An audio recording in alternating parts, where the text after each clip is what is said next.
ഷിത വീണ്ടും ചേരുന്നുണ്ട് സിത്താരയിൽ നിന്ന്. ഷിത, എന്താണ് അവിടെ നിന്ന് കൂട്ടിച്ചേർക്കാനുള്ള പുതിയ വിവരങ്ങൾ?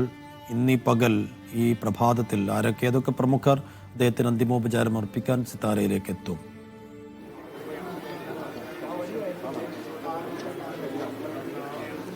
സൈഫുദ്ദീൻ, ഏറ്റവും പ്രധാനമായി മുഖ്യമന്ത്രി തന്നെയാണ് ഇങ്ങോട്ട് എത്തേണ്ടത്. അദ്ദേഹം 8 മണിയോടുകൂടെ ഇങ്ങോട്ട് എത്തുമെന്നാണ് അറിയിച്ചിട്ടുള്ളത്. പക്ഷേ ചിലപ്പോൾ 7 മണിക്ക് അദ്ദേഹം എത്തിയേക്കാമെന്നുള്ളൊരു വിവരവുമുണ്ട്.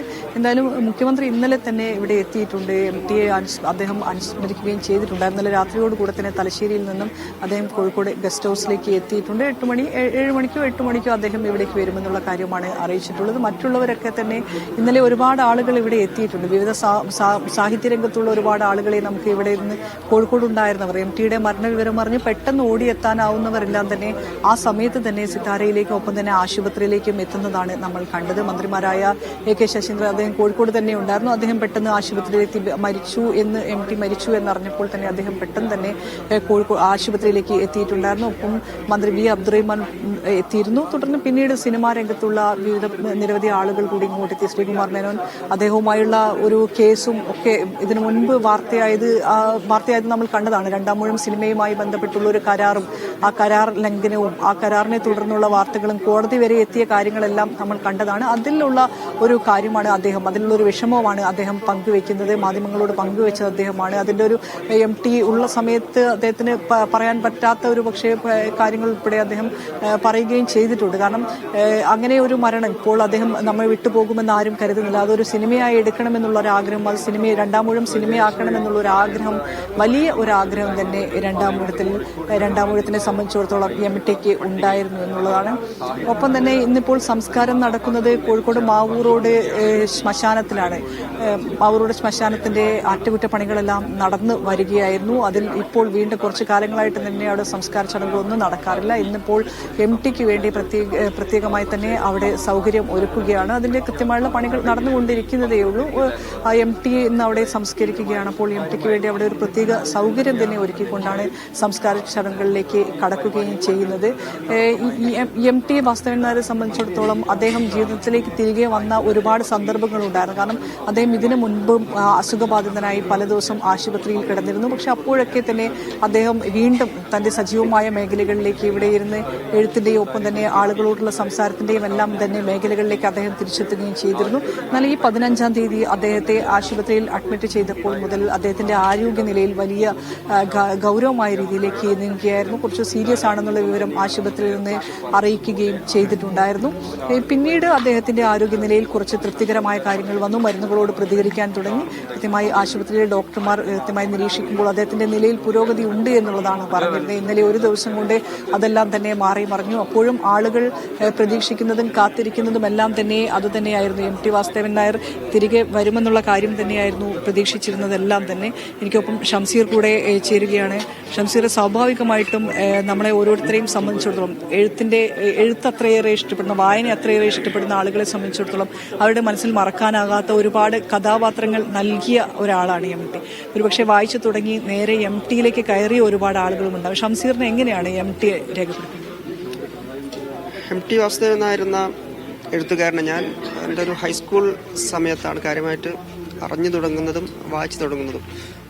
അതിൽ തന്നെ ഞാൻ മലയാളമായിരുന്നു 1-ാം ഭാഷയായിട്ട് എടുത്തിരുന്നത്. അപ്പോൾ കൂടുതൽ അധ്യാപകരിൽ നിന്ന് അറിയുന്നു. പിന്നീട് വായിച്ച് തുടങ്ങുമ്പോഴാണ് നമുക്ക് പല തലങ്ങളിൽ സ്പർശിക്കുന്ന എഴുത്തുകളാണ് പലപ്പോഴും MTയുടേതെന്ന് പറയുന്നത്. ഒരു കാലഘട്ടത്തിന്റെ ഇപ്പോൾ ഈ നാടുവാഴി സമ്പ്രദായത്തിന്റെ ഒരു തകർച്ച കാണുന്നൊരു സമയത്ത് ആ സമയത്തുണ്ടാകുന്ന പല തലത്തിലുള്ള ആളുകളുടെ മാനസിക സംഘർഷങ്ങൾ, വ്യഥകൾ, അതിജീവനത്തിന്റെ കഥകളെല്ലാം നമുക്ക് MTയുടെ രചനകളിൽ കാണാൻ സാധിക്കും. ഇപ്പോൾ നാലുകെട്ടിലൊക്കെ ആണെങ്കിൽ നാലുകെട്ടിലെ അപ്പുണ്ണി എന്ന കഥാപാത്രം, ഒപ്പം തന്നെ ആ ഒരു തറവാട് ക്ഷയിക്കുമ്പോൾ സംഭവിക്കുന്ന ഏതൊക്കെ തലങ്ങളിലാണ് അത് ബാധിക്കുന്നത്, സമൂഹത്തെ ബാധിക്കുന്നതിനപ്പുറത്തേക്ക് ആ തറവാട്ടിൽ ജീവിച്ചിരുന്ന മനുഷ്യരെ എങ്ങനെയാണ് അത് ബാധിച്ചത് എന്ന് വളരെ കൃത്യമായി രേഖപ്പെടുത്തുന്നു. അപ്പം തന്നെ അടുത്തൊരു കാലഘട്ടത്തിലേക്കുള്ള ഒരു ചുവടുവെപ്പ് കേരളത്തെ സംബന്ധിച്ചിടത്തോളം ഒരു നാടുവാഴി സമ്പ്രദായത്തിൽ അടുത്തൊരു കാലഘട്ടത്തിലേക്ക് ഇപ്പോൾ ഗ്രാമീണമായി മാത്രം ജീവിച്ചിരുന്ന മലയാളികൾ പിന്നീട് നഗര കേന്ദ്രീകൃതമായ സംസ്കാരത്തിലേക്ക് മാറുമ്പോൾ അതുണ്ടാക്കുന്ന സ്വാർത്ഥത. ഇപ്പോൾ കാലത്തിലെ സേതുവിനെ കുറിച്ച് പറയുന്നുണ്ടല്ലോ, സേതു സ്നേഹിച്ചത് സേതുവിനെ മാത്രമാണ് എന്നുള്ളത് അത് പൊതുവിൽ സമൂഹത്തിലെ ഭൂരിപക്ഷം ആളുകളെ കുറിച്ചുമുള്ള ഒരു കാഴ്ചപ്പാട് കൂടിയായിട്ട് അവിടെ മാറുന്നുണ്ട്. അപ്പൊ ആ തരത്തിലുള്ള എഴുത്തുകളിലൂടെ മലയാളികളുടെ ചെറിയ ചെറിയ വികാരങ്ങളെപ്പോലും എഴുത്തിലൂടെ പ്രതിഫലിപ്പിക്കാൻ കഴിഞ്ഞ ചെറിയ മൗനങ്ങളിലൂടെ വലിയ വാചാലനായ എഴുത്തുകാരൻ കൂടിയായിരുന്നു MT എന്നുള്ളതാണ്. MTയുടെ ബാല്യകാലത്തെക്കുറിച്ച് പറയുമ്പോൾ നായർ തറവാട്ടിൽ ജനിക്കുന്നു. അപ്പോൾ പോലും വലിയ പ്രാരാബ്ദങ്ങളിലൂടെ വളർന്നു വരുന്ന ഒരു MT 10ാം ക്ലാസ്സിൽ പഠിക്കുമ്പോൾ കവിത എഴുതിയാണ് MT തുടങ്ങുന്നത്. പിന്നീടാണ് ചെറുകഥയിലേക്കും നോവലിലേക്കും ഒക്കെ എത്തുന്നത്. അപ്പോൾ MTയുടെ ജീവിത പരിസരങ്ങൾ തന്നെയായിരുന്നു MTയുടെ കഥാപാത്രങ്ങളെ രൂപപ്പെടുത്തിയത് എന്നുള്ളത് കൂടിയാണ്. MT ആദ്യത്തെ രചനകളൊക്കെ എഴുതി തുടങ്ങുന്ന സമയത്ത് അത് പ്രസിദ്ധീകരിക്കാൻ കഴിയാതെ കൂട്ടുകാരുടെ സഹായം, അത് പോസ്റ്റലായിട്ട് അയക്കണമല്ലോ, അയച്ചാലല്ലേ പ്രസിദ്ധീകരിച്ച് വരുള്ളൂ. പോസ്റ്റൽ ചാർജ് പോലും സ്വന്തമായി എടുക്കാൻ കഴിയാത്തൊരു ബാല്യകാലത്തിലൂടെ കടന്നുപോയ MT ആണ്.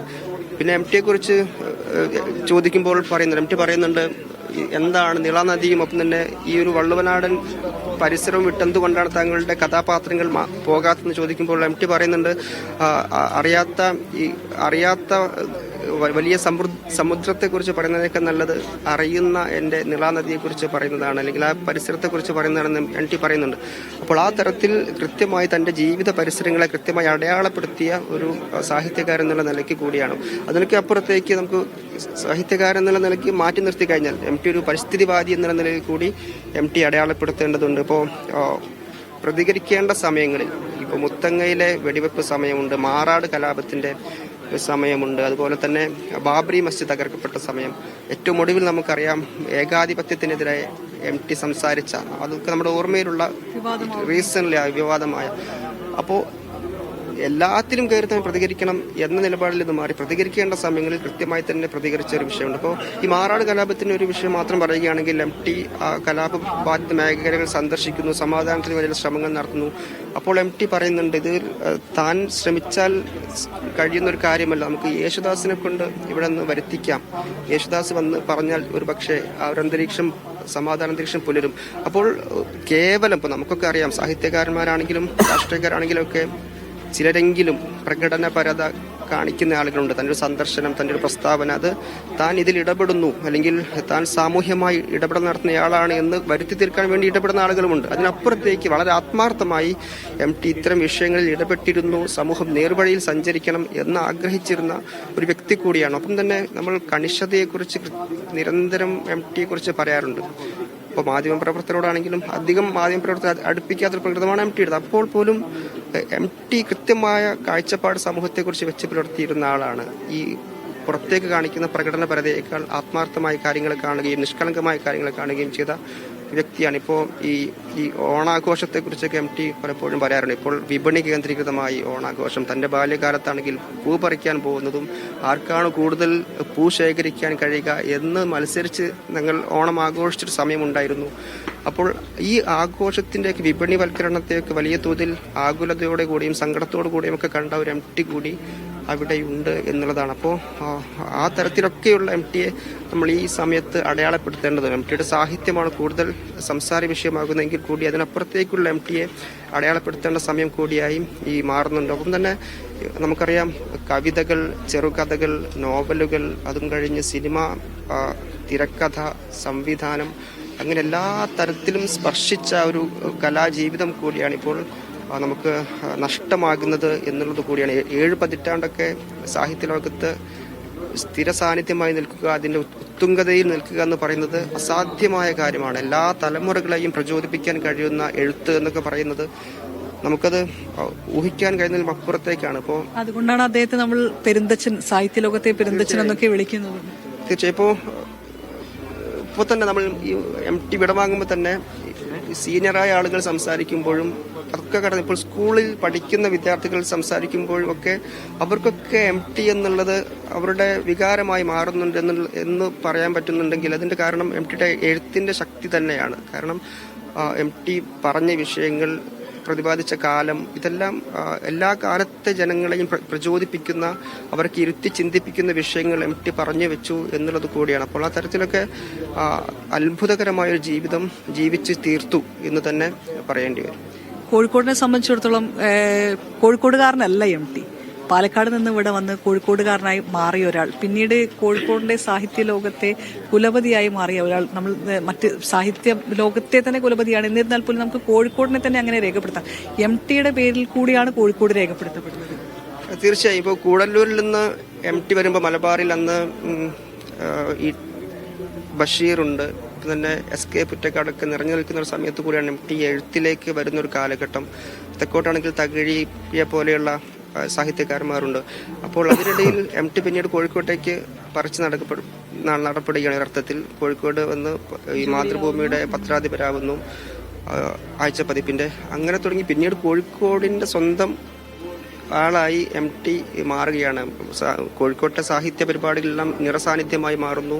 കോഴിക്കോട്ടുകാരുടെ സ്വകാര്യ അഹങ്കാരമായി MT മാറുന്ന കാഴ്ചകൾ നമ്മൾ കാണുകയാണ്. അവസാന കാലഘട്ടത്തിൽ കൂടുതൽ പരിപാടികളിലൊന്നും പങ്കെടുത്തിട്ടില്ലെങ്കിൽ കൂടി പല നാടകവേദികളിലും മറ്റൊക്കെ കൃത്യമായി ഇടപെടുകയും സംസാരിക്കുകയും പ്രസംഗിക്കുകയും ഒക്കെ ചെയ്തിരുന്ന വ്യക്തിയാണ്. ഇന്നലെ അബ്ദുൽ സമദാനി സംസാരിക്കുമ്പോൾ പറയായിരുന്നു, അദ്ദേഹത്തിന്റെ വാർഷിക പ്രഭാഷണം ഉണ്ടാകുമ്പോൾ ഒരുപാട് നേരം ആ വേദിയിൽ, കോഴിക്കോട് ബീച്ചിലെ വേദിയിൽ വന്നിരിക്കുകയും സംസാരിക്കുകയും പ്രസംഗിക്കുകയും ഒക്കെ ചെയ്യുന്ന MTയെ കുറിച്ച്. അപ്പോൾ കോഴിക്കോടിന്റെ സാംസ്കാരിക പരിപാടികളെല്ലാം തന്നെ നിറസാന്നിധ്യമായിരുന്ന, ഒരു കാലത്ത് നിറസാന്നിധ്യമായിരുന്ന വ്യക്തി കൂടിയാണ് MT വാസുദേവൻ നായർ എന്നതാണ്. അപ്പോൾ ഞാൻ നേരത്തെ സൂചിപ്പിച്ച പോലെ തന്നെ ഒരു വള്ളുവനാടൻ പ്രാദേശികമായി കേന്ദ്രീകരിച്ചുള്ള കഥാപാത്രങ്ങളായിരുന്നുവെങ്കിൽ കൂടി അത് കൃത്യമായി മലയാളിയുടെ മനോവികാരങ്ങളൊക്കെ ഉണർത്തുന്ന കാര്യങ്ങൾ കൂടിയായിരുന്നു എന്നുള്ളത് കൂടിയുണ്ട്. ഇപ്പോൾ കൃത്യമായി തന്നെ ആ കാലഘട്ടത്തിൽ, ഇപ്പോൾ ഈ നാടുവാഴി സമ്പ്രദായം അല്ലെങ്കിൽ ഫ്യൂഡൽ സമ്പ്രദായമൊക്കെ തകരുന്ന കാലഘട്ടത്തിൽ അതുണ്ടാക്കുന്ന പ്രത്യാഘാതങ്ങൾ, അത് സാമൂഹികമായി അതിൽ പലതരത്തിൽ അതിന് വ്യാഖ്യാനിക്കപ്പെടുന്നുണ്ടെങ്കിൽ കൂടി അതിനകത്ത് ജീവിച്ചിരുന്ന ആളുകൾ